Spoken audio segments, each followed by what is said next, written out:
Hello everyone and welcome back to From the Depths with Music Argo. You're here looking at my new bomber. I finally made a bomber, and it's not really a bomber, it's mostly a helicopter with some jets attached to the back of it. But who cares? I'm calling it a bomber. I showed off a teaser of this in a previous video, but it's completely different. It's using the same concept, that railgun APS concept. What this is doing is abusing the fact that there is no barrel cooldown when there is no gunpowder. So if you make a railgun with no gunpowder, then you can have it fire a whole bunch of shells at the same time. And if these actually hit the target, they go basically clean through. It's really, really powerful.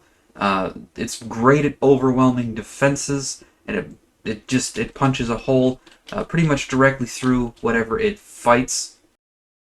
So if we go over here and we take a look at the tremor, of course, not overly, not armored super powerfully, but the spread of our fragments took out four of those cram cannons, as well as hollowed out this whole engine area, and even destroyed the APS ammo customizers for both of the main weapons, so they could no longer reload. It also took out the primary APS, so it disabled the vast majority of the firepower on this thing, leaving one gun that can't reload. Yeah, in the comments below, name suggestions for this vehicle, because I can't think of one. I don't. There's not a bird in the universe that looks like this. And there's not even a dinosaur. I think there might be a fish, but it's a bomber, and I don't know if I want to name my bomber after a fish. I mean, it's got to be said, I'm not that opposed. But yeah, very happy with this thing's performance. Where's this? Where's the Todd Howard? Where's the Todd Howard? I need the Todd Howard. Is it in here? Here it is. Okay, here we go. Todd Howard. Show us what you got, Todd Howard. So I mentioned in the last vehicle, Todd, this is your big debut. You weren't doing this yesterday. Could you figure your shit out, Todd? Okay. Todd has figured his... Todd has not figured his shit out. Todd exclusively works on smooth ground, and he still is in the prototype development phase. But this is Todd Howard at work, showcasing the brilliance of revolving blast guns firing into other vehicles. Let's give that one more test and see if this Todd Howard will work correctly. Does this Todd Howard want to work correctly? This one wants to work. See, this is what it's supposed to do. Anyway, this is taking the Pro McCoy up to the next step. I've put all the propulsion and the rams and the weapons on a spin block, and I've put the main craft itself on a small little rubber contraption that is underneath the turret, rather, not spin block. It's all on a turret, and the main craft itself, just a little bit of functional stuff, is on a small little rubber like puck underneath the thing, so it can close distance on a target, and it consistently connects, and then it jiggles back and forth. And this is a much more effective version than the Pro McCoy. It does occasionally bash its jet engines on the floor and they explode, and then it does this. But honestly, this is pretty stylish, and it usually sticks the landing too. So I'm perfectly okay with it. Obviously, I need to fix the part where it destroys its own propulsion. But other than that, I've been quite happy with the Todd Howard. Now let's get into some of the viewer-submitted craft. So, viewer-submitted craft. First thing I want to show off is, I'll just show off this little kangaroo here alongside the rhino, because the kangaroo was apparently inspired by the rhino and is meant to sit here alongside it. It's a very similar design. I love the face. Very similar face. Using the same spotlights with a dull red. I'm really loving it. Now I'm showing this off because I actually learned a lot from this. Yeah, so what I learned from this is that some detectors actually function as connectors, and you can slap some of these other things directly on top of them. Now, what's kind of funny about this is some of these detectors also require line of sight, such as this laser rangefinder. Can't actually see things in front of the kangaroo. So, you know, while this is cool, and it technically works, this laser rangefinder can actually only see things that are above the kangaroo. cannot see things that are in front of it. I won't be using this in the design, but I noticed in the description that it was said that it was inspired by the Rhino from the campaign. So I wanted to show these two side by side. I also like what he's done with the paint scheme. It's pretty unique. I haven't really seen something like this.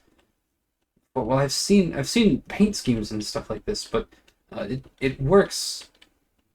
It looks good, and I like these little side armor platings as well. Definitely a fan of that. But, like I said, we're not going to be using that vehicle in particular. Instead, this guy has also submitted, if we go over here, he has also submitted one of these. Now this is a very, very cool looking helicopter. I'm spotting in his colors, very, very nice.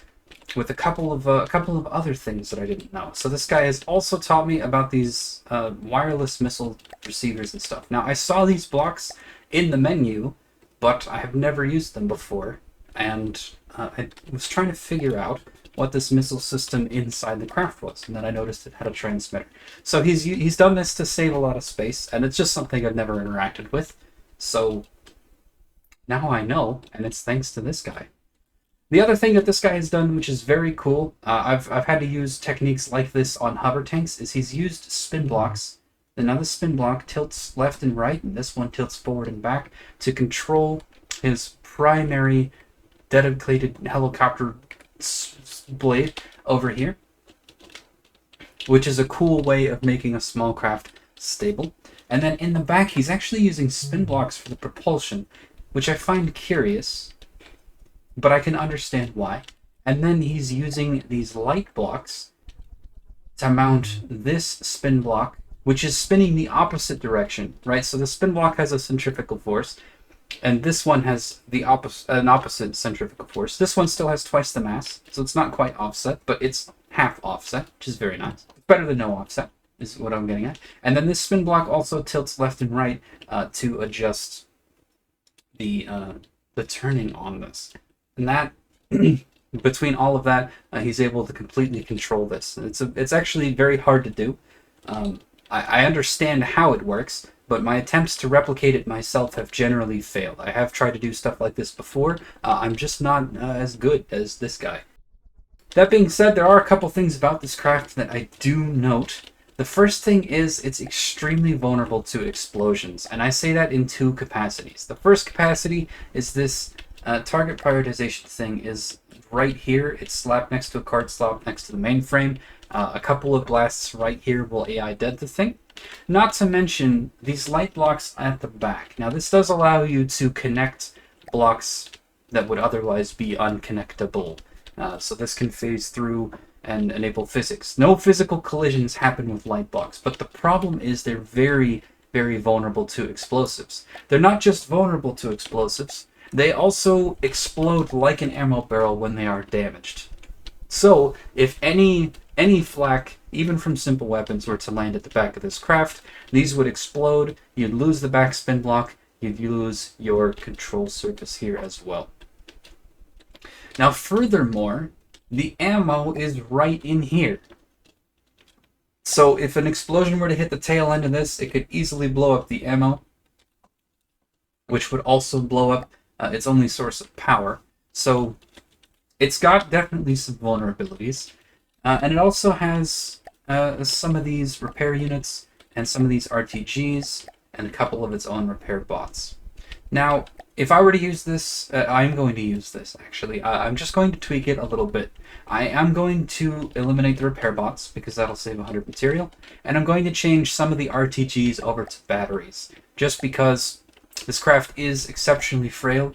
It's less weight. You can store substantially more power in this craft by changing these RTGs into batteries rather, and you could just have this launched from one of my helipads. My helipads are actually designed to launch craft that need them for support, so this will fit right in with the setup that I already have going on. It's also going to help drop a whole bunch of cost, so this would be about 180 for 2 meters of battery, whereas this is 375, so I'll be saving about 200 materials per RTG.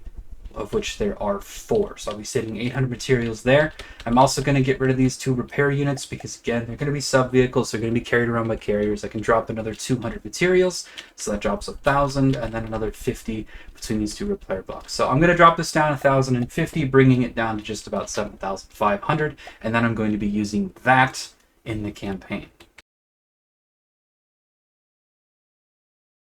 We have the Vanity Armaments Assault Tank. Now, I made 1 modification to this, and only 1. And I was honestly hesitant because this guy is a better builder than me for certain. This thing is absolutely beautiful. This is the Vanity Armaments Assault Tank. It's made by someone else because his name is not in here. On my Discord, his name is Chill Builder. So you can look this up on the Steam. The links to all of these, the Steam Workshop links to all of these will be in the description of the video. But this guy made a footnote, the description on his Steam Workshop, that this thing crashes into some vehicles, and he didn't figure out why. And I was curious, and I actually do know why, and I would like to pass this on to the guy. So this is what it was set to. I haven't changed it yet, but if you go into your AI under Adjustments, right here, this is your type of collision avoidance. So it is set to be a land vehicle, and it says land avoidance over here. It's weird. Basically, what you need to do is you need to change the vehicle type from in air to on land. The in air, this is for collision avoidance, and the UI here is bad because this doesn't say it's for collision. Like, there's collision avoidance down here, so you figure this is the collision, but no, it's actually this, okay?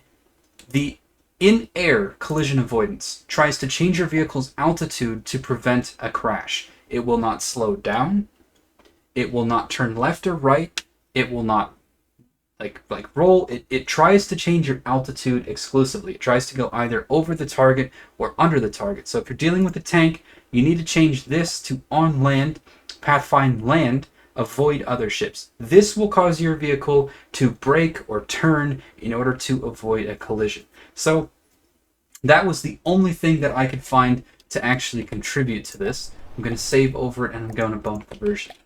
Other than that, this guy is a master of actually using decorations. So if we go over here, you'll notice these little rings, and I just want to point these out because if I actually get rid of this, these are floating. Now, I had completely forgotten that decorations were in the game, and I almost hesitant to admit this, but I spent about 40 minutes looking for mimics going, where in the hell are they? And I didn't find them, and that's because there are no mimics on this craft, or there's virtually no mimics on the craft. He's actually using the decoration feature. Now, if you hover over a block that exists, you can press Control X and you can open up the decoration and you can attach a cosmetic, a mimic that doesn't have a health pool or anything like that. It's not destructible. You can attach the decoration to the block itself. And there's actually a really big advantage to this. You see, right now the volume of this is 2,206. And if I go in here and I place a mimic down, the volume goes up by 1. So in the land campaign, you might find yourself wanting to mimic things, wanting to make stuff, look cool, add decorations, all that stuff. But you might find yourself coming close to the volume limit. Decorations have no volume. They don't have a health pool, they don't have an AC, they're just cosmetic. And I didn't actually know how this feature worked, but after trying to dissect this craft and figure out how it was working, that's what I discovered. So, yeah. Other than that, a quick once-over of this thing. He's got a fairly large cram. I'm just going to show you how large this cram cannon is. It is forward-facing. It's not on a turret.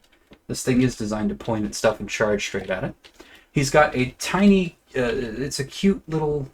I know this is not ideal. Let's see if that really helps. Not really. It's kind of messy to see what's going on here, but it's a turret with 60mm grenade launchers attached to either side of it, and then some more cosmetic stuff to make it look cool. I really like the design of this. It's definitely not powerful, but my god, it looks amazing. And that's honestly, I gotta give this guy hats off. It looks amazing. The main cannon up here that you may have noticed is not actually a cannon. It's actually a missile system. So these missiles, they're remote guided, shaped charge head, one fin, short range thruster. Very, very, very powerful. But yeah, it's not a cannon. It is in fact a missile launcher. Over here, we have a short-range laser combiner, and this is actually kind of mirrored to the other side. These are the main weapons of the craft. If we take another look inside of it, I can show you the laser system, so you can see it's rather large. If we go over here somewhere, here's the main block. So as you can see, 7,800 damage on the next shot for 150 AP. 150 AP is necessary because he's using these short-range laser combiners, which actually reduce the AP of the laser. So, yeah. Very cool. He's also got revolving blast guns and these cute little folding, sort of like close-in weapon defensive things that he's got going on here.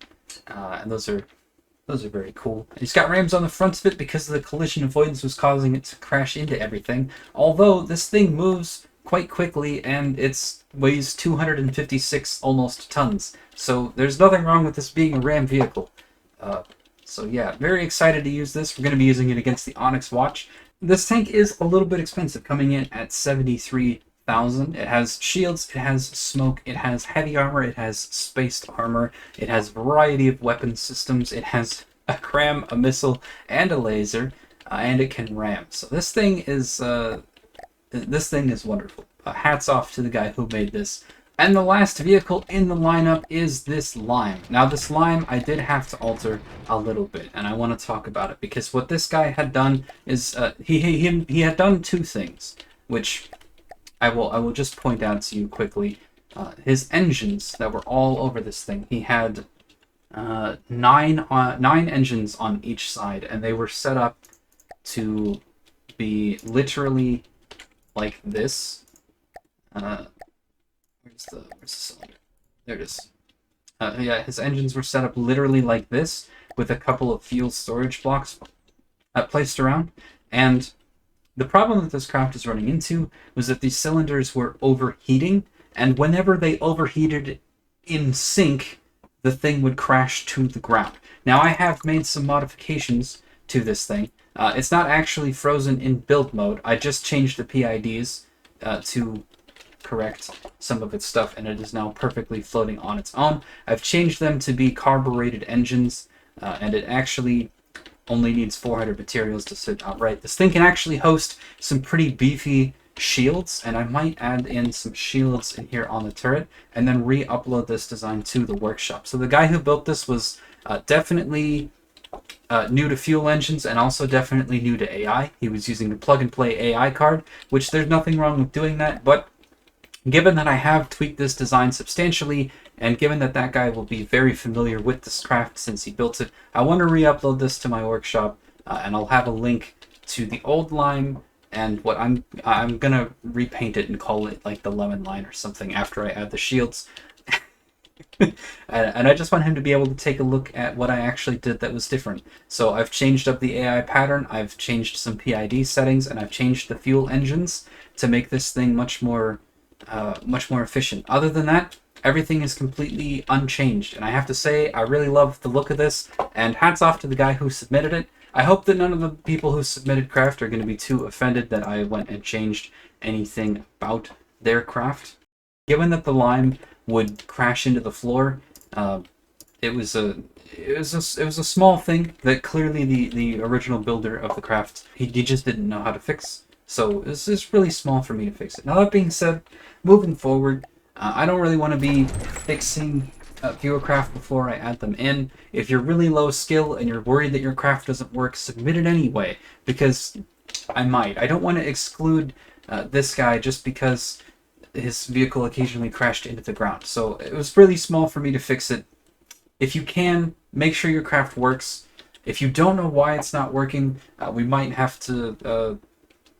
I might just message you on Discord in the future, but I just wanted people to know I want to accept craft from all different levels, all different skill levels of builders. So thank you very much to the guy who sent this in. I hope you don't mind what I've done with the thing. Alright, editors of cargo coming in here just with a little quick note for you. I really appreciate having the design sent in, and I like that I'm seeing all different skill levels. This guy is technically very skilled. with all the fancy stuff that he's doing. And this guy is amazing cosmetically and pretty skilled mechanically as well. And this guy, using a plug and play AI card with obviously unfamiliar with a little bit of the fuel engines, but I still love these designs nonetheless. I want to use designs submitted by anyone. I do not want to discriminate. Please, if you can, make sure your designs function to the best of your ability before you submit them. I won't be rebuilding people's craft, but if something mostly works and you submit it and I have a small tweak for it, I'm happy to do that. You don't need to design your stuff specifically around mine. So if you submit something with RTG and I want to slap batteries in there, I'll change it. I'm not going to be using too much EMP, so I'll probably change EMP damage types over to something else as well. Just a heads up for any more future craft submissions. These guys are going to be used alongside our forces to fight the Onyx Watch. After that, I'll be looking for another round of viewer submissions, just a small handful of vehicles per faction, and we'll use those vehicles for fighting that faction, and then we'll move on. And that's the plan for what I've got in place. I've also been looking for some smaller stuff to put up on the channel. Now, I mentioned in a channel update video that I was going to try to do some Ark Survival Evolved. The problem is I can't stream Ark, and I also can't run the encoders for video and audio whilst also playing Ark. It's just outside of my computer's hardware. The quality that I would get from it is so bad that I couldn't stand to edit it, let alone would anyone actually want to watch it. So Ark is a no-go. Other than that, I've been thinking about Mountain Blade Bannerlord 2. That's a substantially easier game to run, so I'm pretty sure I could get that done. And I've been trying to think of a creative way, because I've played a lot of that game, and I think we're gonna do some Mountain Blade on the off days. I need something that's a break from FTD so that I can keep up my my creativity and my stamina for FTD, because otherwise I'm just gonna play FTD 15 hours a day, and it's gonna get dull quick. So yeah, I want to put a lot of production time into 2 campaign episodes a week, and I want something else that I can work on that's not FTD. So it'll probably be Mountain Blade Bannerlord 2. So yeah, you can expect that soon. Thank you all very much for the craft submissions. I really do appreciate the fact that this is working. I mean, I don't really think of myself as a YouTuber. I currently think of myself as unemployed and playing a lot of video games. So the fact that I say, hey, why don't you give me your craft, and then people send in these 3 amazing designs, that really made my day. So thank you guys very much, and I'm looking forward to seeing more of what people send. I hope you're not offended by the things that I'm going to change on the craft. I'm going to change something about each of them, so I hope that's okay with you guys. I've been Zacargo. This has been a lot of fun. I'll see you guys soon with probably a Mountain Blade episode and then more FTD. Have a great day. I'll see you next time.